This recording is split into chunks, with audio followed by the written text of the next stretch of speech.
Hello student, welcome to our channel study किया। जैसा कि आप सभी को पता है कि कक्षा 9वीं और 10वीं का वार्षिक परीक्षा का टाइम टेबल आ चुका है। साथ में आपको ये भी पता है कि जो आपका रिड्यूस सिलेबस, जिसमें आपके चैप्टर रिड्यूस हुए हैं, है ना। तो इसमें क्या है कि इस चैप्टर को, कौन से चैप्टर आपको पढ़ना है, कौन से चैप्टर को आपको छोड़ना है, किस चैप्टर से आपके कौन से टॉपिक हटे हैं, इस बिहाफ को लेकर आपके लिए full chapter series class 9th और क्लास 10th की NCERT बेस्ड आपको क्लासेस दी जाएंगी। इसके लिए आप हमारे चैनल को सब्सक्राइब कर सकते हैं। चलिए स्टार्ट करते हैं क्लास 10th का चैप्टर नंबर 1, जिसका नाम है वास्तविक संख्याएं। वास्तविक संख्याएं, ठीक है। वास्तविक संख्या आपने जब कक्षा 9 में पढ़ा था संख्या पद्धति, तो उसमें 2-4 बातें हमने पढ़ी थी, उसको पढ़ते हैं और फिर आगे चलते हैं। सबसे पहले आपने पढ़ा हुआ था संख्या रेखा। संख्या रेखा पे क्या होता था, बीच पे होता था 0, ठीक है। 0 से जब आगे चलते थे होता था 1, 2, आगे चलते थे 3, आगे चलते थे 4, और ये ऐसे ही आगे बढ़ रहा था। फिर क्या हो रहा था, जब 0 से पीछे जा रहे थे तो उसमें आ रहा था -1, -2, -3, -4, और ये ऐसी संख्या अनंत तक जा रही थी। जब हम ये पढ़ रहे थे तो हमने इस पर कुछ संख्याएं देखी थी, उसको एक बार फिर से रिकैप कर लेते हैं। हमने सबसे पहले देखा था प्राकृत संख्या। प्राकृत संख्या, प्राकृत संख्या क्या होती है? जिन संख्या को हम गिन सकते हैं उन्हें प्राकृत संख्या कहते हैं।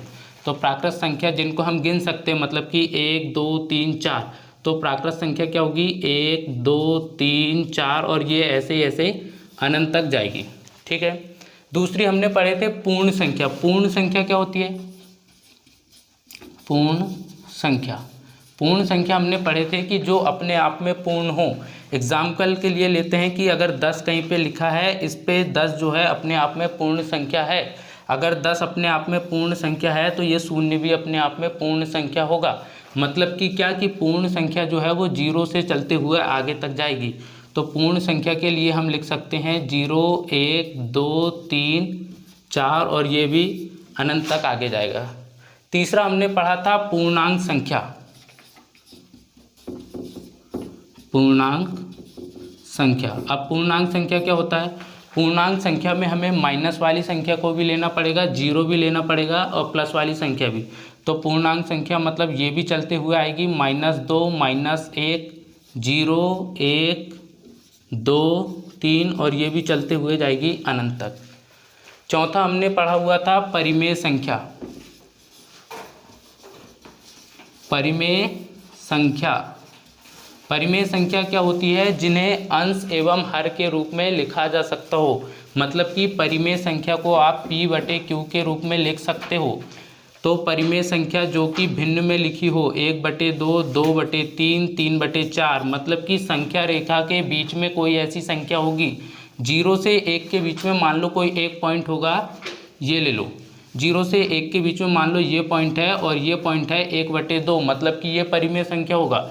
1 से 2 के बीच में ये पॉइंट होगा, यहाँ पे क्या होगा, ये होगा 3/2, मतलब ये संख्या भी परिमेय संख्या होगी। अगली संख्या हमने पढ़े थे अपरिमेय संख्या।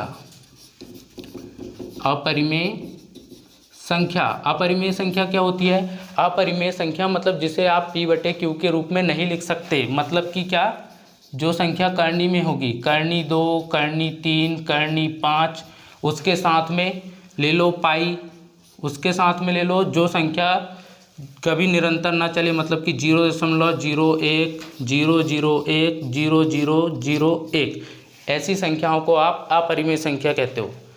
आगे आपने जब चैप्टर आगे चला था, आपने पढ़े थे भाज्य संख्या और अभाज्य संख्या। भाज्य संख्या, भाज्य संख्या मतलब कि जिनमें उनका भी भाग जाए और उनके अभाज्य गुणनखंड का भी भाग जाए, उन्हें हम बोलते हैं भाज्य संख्या। मतलब कि 4, 6, 8, 9, 10, ये भी अनंत तक चलते हुए जाएगी। उसके बाद हमने पढ़ा था अभाज्य संख्या। अभाज्य संख्या, अभाज्य संख्या का मतलब होता है जिन संख्या में उनके अलावा सिर्फ एक का भाग जाए, उन्हें हम बोलते हैं अभाज्य संख्या। अभाज्य संख्या। चलिए स्टार्ट करते हैं। अब देखते हैं आपके पेज नंबर 4 में जो प्रमेय 1.1 लिखा है कि यूक्लिड विभाजन प्रमेय का, ठीक है। यूक्लिड विभाजन प्रमेयिका क्या कहती है कि इसके अनुसार दो धनात्मक पूर्णांक a और b दिए रहने पर, मतलब कि क्या कि दो धनात्मक पूर्णांक आपको ज्ञात हो a और b, तो दिए रहने पर ऐसी अद्वितीय पूर्ण संख्या q और r विद्यमान है कि क्या होगा कि a बराबर हो जाए b q प्लस r के। मतलब कि हमने एक फॉर्मूला पढ़ा था, भाज्य बराबर भाजक गुणा भागफल धन शेषफल। ठीक है, इसके हिसाब से क्या होगा कि जो a होगा वो भाज्य होगा, मतलब कि ये भी कोई पूर्णांक संख्या होगी, बराबर भाजक जो होगा वो भी कोई पूर्णांक संख्या होगी, उसके साथ में शेषफल का क्या होगा गुणा, मतलब कि ये हो गया q और प्लस शेषफल बचा r। a बराबर बी क्यू प्लस आर, उस कंडीशन में क्या हो कि r जो है वो b से हमेशा छोटा हो और 0 के बराबर भी हो सकता है और बड़ा भी हो सकता है। ये आपकी यूक्लिड विभाजन प्रमेयिका कहती है।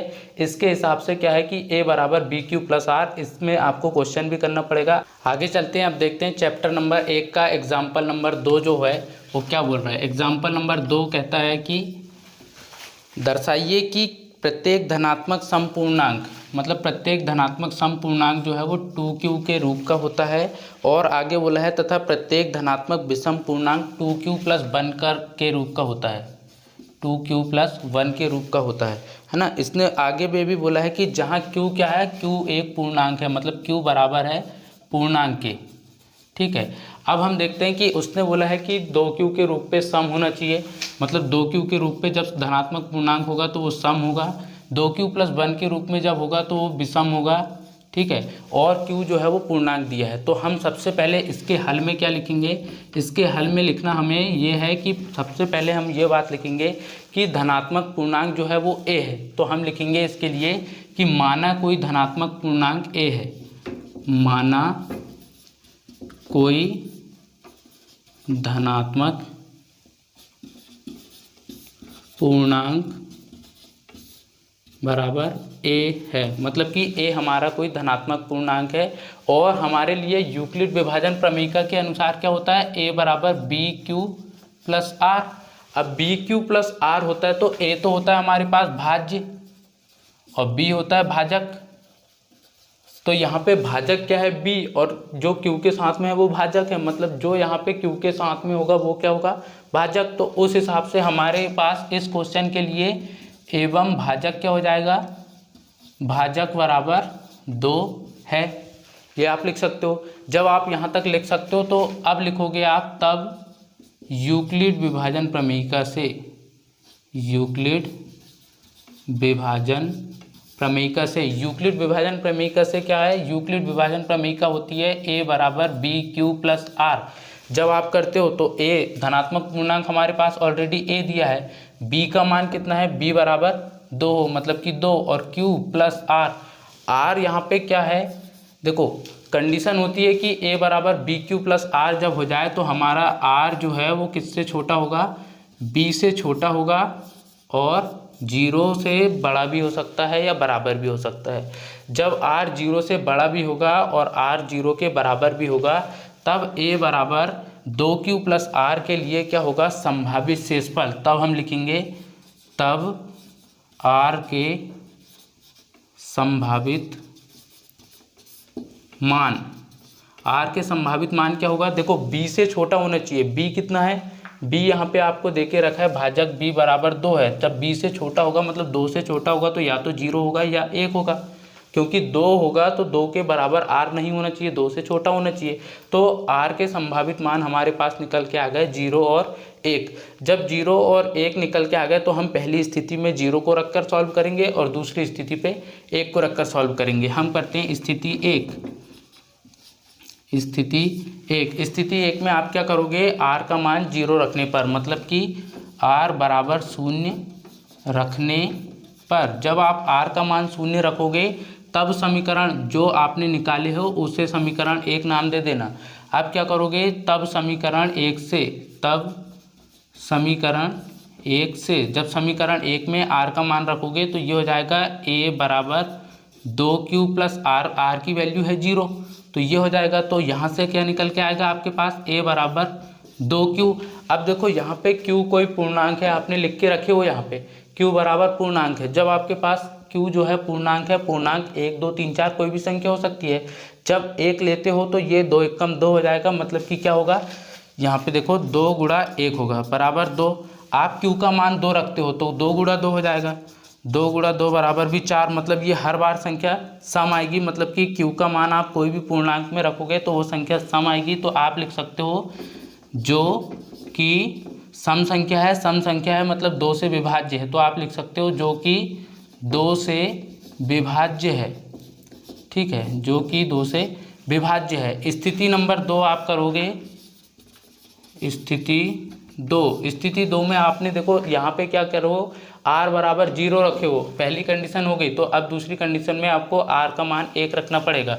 तो आप लिखोगे स्थिति 2 में आपको लिखना पड़ेगा यहाँ पे कि r बराबर 1 हो। जब r बराबर 1 हो तब समीकरण 1 से समीकरण 1 आपके पास ये रहा, a बराबर 2q प्लस r, a बराबर 2q प्लस r। यहाँ पे r की वैल्यू कितनी है, r की वैल्यू आपके पास में 1 है, तो 1 जहाँ पे r लिखा होगा वहाँ पे r का मान रख दोगे तो ये हो जाएगा r बराबर 2q प्लस 1।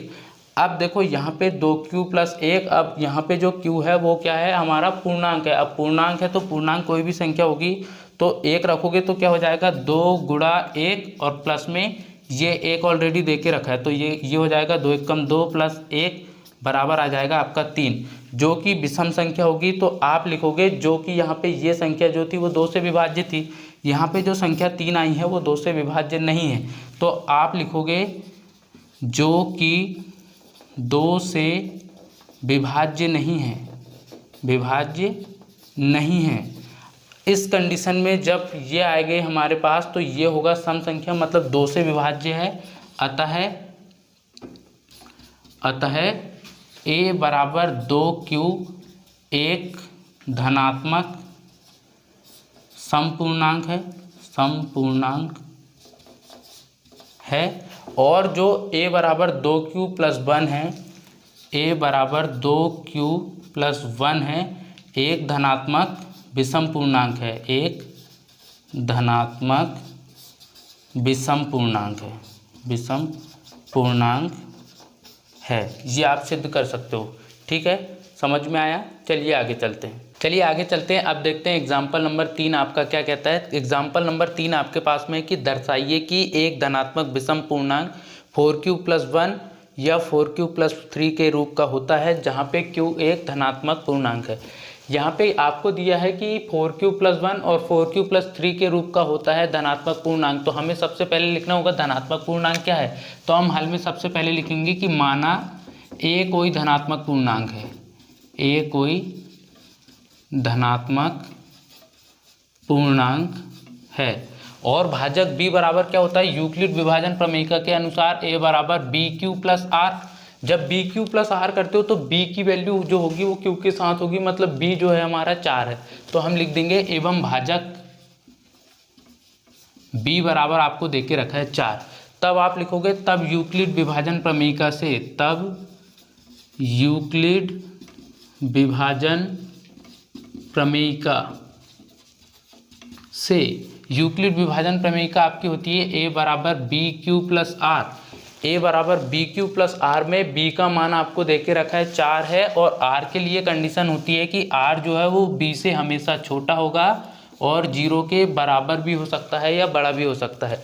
जब आप इस कंडीशन पे b की वैल्यू रखते हो तो ये हो जाएगा a बराबर b का मान 4 q प्लस r। जब आप यहाँ तक कर दोगे तो b का मान आपने रख दिए, तो r के संभावित मान यहाँ से निकालोगे, तब r के संभावित मान देखो r के संभावित मान क्या होंगे, r जो है वो b से हमेशा छोटा होना चाहिए। b की वैल्यू आपको देके रखी है ऑलरेडी 4, मतलब r क्या होगा 0 होगा, 1 होगा, 2 होगा और 3 होगा। 4 नहीं हो सकता क्योंकि b के बराबर r कभी नहीं होगा। जब आप इतना कर लोगे तो आप देखे हो स्थिति 1, स्थिति 2, स्थिति 3 और स्थिति 4, मतलब 4 ऐसी कंडीशन बनेगी जहाँ पे r के मान अलग अलग होंगे। तो हम देखेंगे स्थिति 1 में क्या होगा, r बराबर 0 रखने पर आर का मान आप 0 रखोगे समीकरण 1 पे, तो तब समीकरण 1 से समीकरण 1 में क्या हो जाएगा, a बराबर 4q प्लस आर का मान है आपके पास में 0, मतलब a बराबर यहाँ से निकल के आएगा 4q। जब 4q निकल के आएगा तो q पूर्णांक है, और q पूर्णांक होगा तो ये जब q का मान आप यहाँ पे और कोई संख्या रखोगे तो ये भी सम संख्या बनेगी।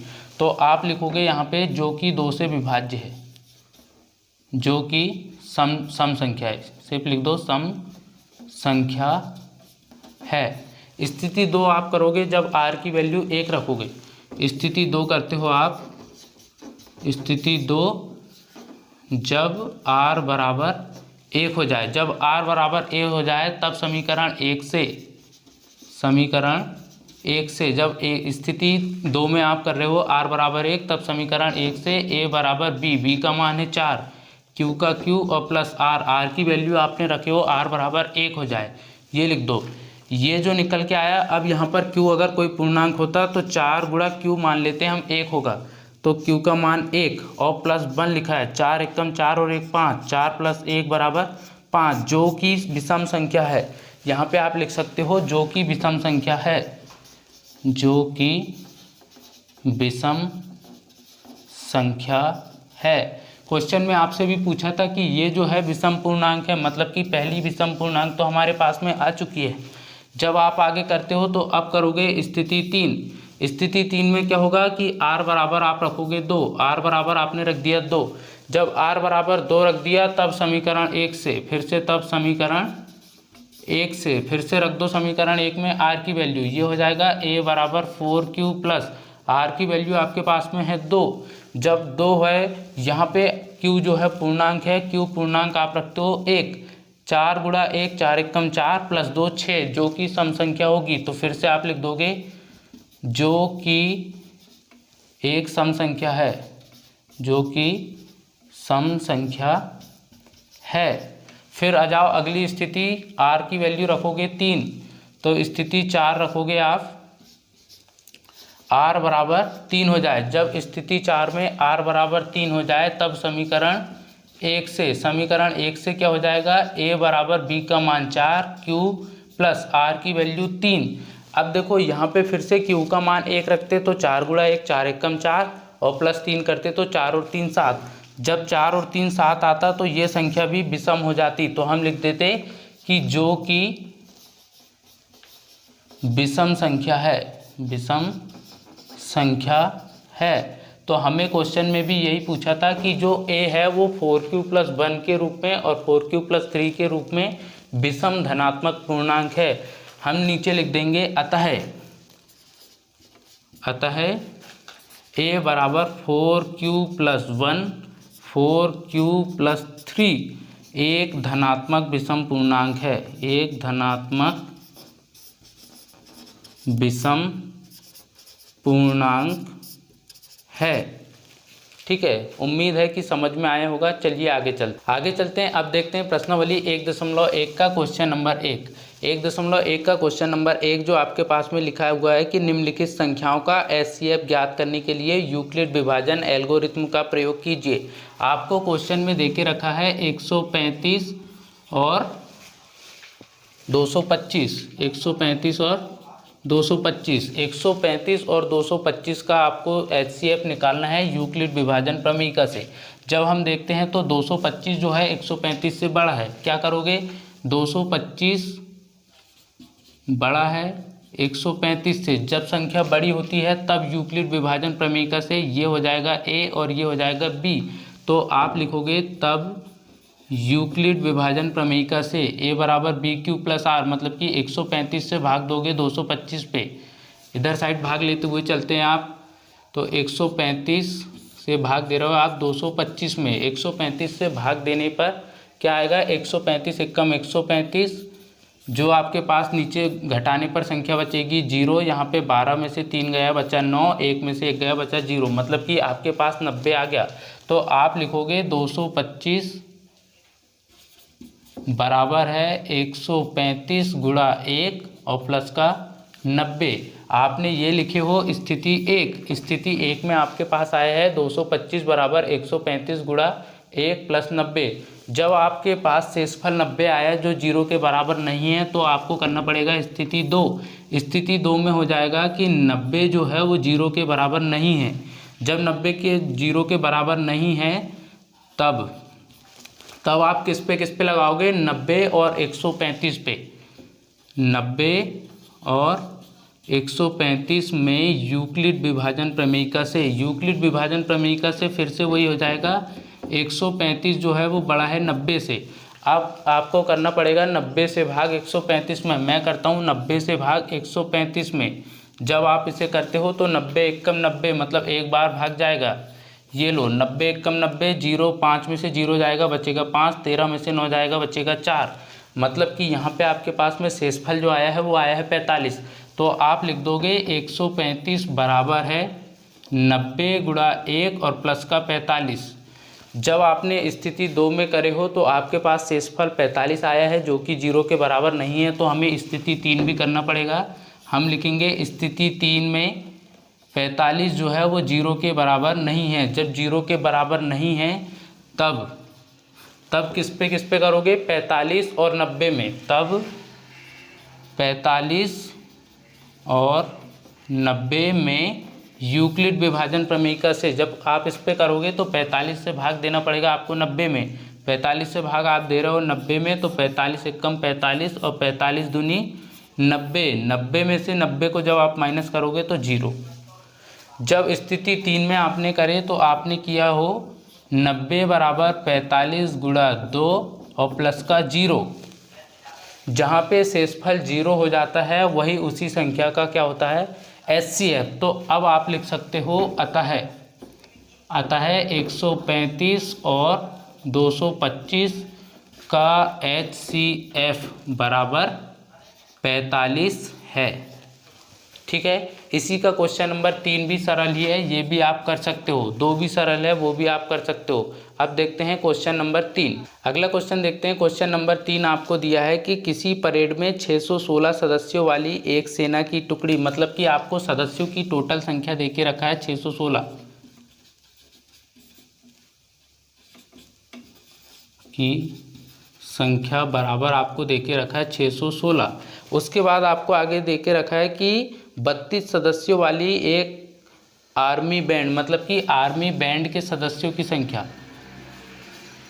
आर्मी बैंड वाले सदस्यों की संख्या आपको दे के रखी है 32। ठीक है। जब आपको ये दे के रखा है तो उसने बोला है कि दोनों समूह के समान संख्या वाले स्तंभों में मार्च करना है। उन स्तंभों की अधिकतम संख्या क्या होगी जिनमें वे मार्च करेंगे। मतलब कि आपको 616 और 32 में यूक्लिड विभाजन प्रमेयिका का प्रयोग करना है। तो आप लिखोगे 616 और 32 में यूक्लिड विभाजन प्रमेयिका से, यूक्लिड विभाजन प्रमेयिका से जब आप करते हो तो 616 बड़ा है 32 से, तो 32 से आप भाग दोगे 616 में, 32 से आप भाग दोगे 616 में, भाग दे दो। 32 दहम 320 और 32 का गुणा 20 बार करोगे तो आएगा 660। उससे छोटी संख्या चाहिए तो 19 बार कर दो। 32 19 दूनी 38 का 8 हासिल का बचेगा 3, 19 तिया 57 और 3 60। जब आप 616 में से 608 को घटाओगे तो 16 में से 8 जाएगा बचेगा 8, इधर 0 और इधर भी 0। मतलब आपके पास अब शेषफल जो आया है वो सिर्फ 8 आया। तो आप लिखोगे 616 बराबर है 32 गुणा 19 और प्लस का 8। अभी आपके पास शेषफल 0 नहीं है तो आपको अगली स्टेप करना पड़ेगा। तो अब आप करोगे 8 और 32 में यूक्लिड विभाजन प्रमेयिका से जब आप करोगे तो क्या हो जाएगा, 32 बड़ा है 8 से। जब 32 बड़ा है 8 से तो 8 से भाग दे दो 32 में। 8 एकम 8 और 8 चौक 32। जब 8 चौक 32 करते हो तो 32 में से 32 जाएगा, टोटल बचेगा 0। मतलब कि आपके पास में 32 बराबर आ गया है 8 गुणा 4 प्लस 0। जहाँ पे शेषफल 0 हो जाता है उस संख्या का महत्तम समावर्तक वही होता है। मतलब कि 616 और 32 जब आपके पास सदस्य होंगे तो स्तंभों की संख्या 8 होगी। तो आप लिख दोगे कि 616 और 32 का HCF मतलब महत्तम समापवर्तक बराबर आपके पास में दिया है 8। अतः जो आपकी पंक्तियों की संख्या होगी वो 8 होगी, मतलब कि जो मैक्सिमम पंक्ति की संख्या होगी वो 8 होगी। तो आप लिख दोगे पंक्तियों की संख्या बराबर 8 है। ठीक है, उम्मीद है कि अभी जहाँ तक हमने पढ़ा है वो सब कुछ आपको समझ में आया होगा। अगर समझ में नहीं आया तो आप कमेंट बॉक्स में हमें कमेंट कर सकते हो। वीडियो अगर अच्छा लगा हो तो लाइक शेयर एंड सब्सक्राइब। मिलते हैं अगले कॉन्सेप्ट के साथ।